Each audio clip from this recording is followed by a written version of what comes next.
அப்போ எலெக்ஷனுக்கு உண்டான அடிப்படை பணிகள் இருக்குல்ல, தேர்தலுக்கு இந்தந்த வேலைகள் எல்லாம் நீங்க கட்டமைப்பாக செய்யணும் அப்படிங்கிறது இருக்குல்ல, அந்த வேலைகளையே செய்யாம யதார்த்த மனநிலையிலிருந்து மாறுபட்டு ஏதேதோ செய்திகள் கிடைக்கிற காரணத்தால் அதன் அடிப்படையில் நாம தான் வெற்றி பெற்றுட்டோம் அப்படிங்கிற மனநிலையில் தான் ஒட்டுமொத்த தாவேகாவினரும் இருந்தாங்க அப்படிங்கிறத தேர்தல் காலங்கள்ல பார்த்தோம். இப்ப இந்த எக்ஸிட் போல என்ன சொல்லுதுன்னா, விஜய் அந்த மனநிலையிலேயே அரியணை ஏறிடுவாரு.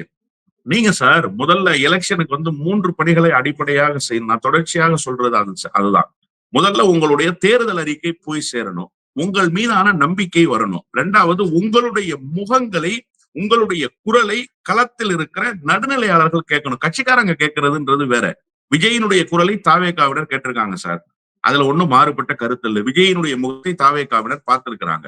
ஆனா சாதாரண மக்கள், எந்த கட்சியும் சாராத ஓட்டர்ஸ் இருக்கிறாங்கல்ல, அவங்க தானே சார் டிசைடிங். அவங்களை என்னைக்காவது விஜய் பார்த்திருக்கிறாரா?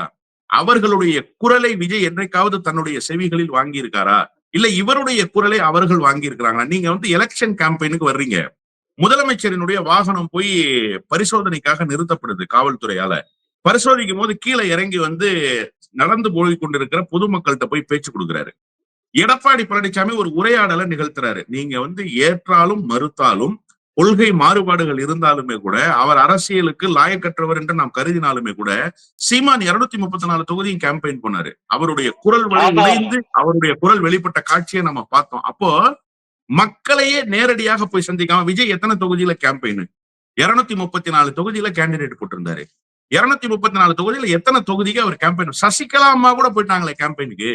அப்ப அதை விட பின்தங்கிய ஒரு கேம்பெயின் யாரோடதுன்னு கேட்டா விஜயோடது. அப்ப நீங்க மக்களையே பார்க்க மாட்டீங்க, தேர்தலுக்கு உண்டான அடிப்படை பணிகளை செய்ய மாட்டீங்க.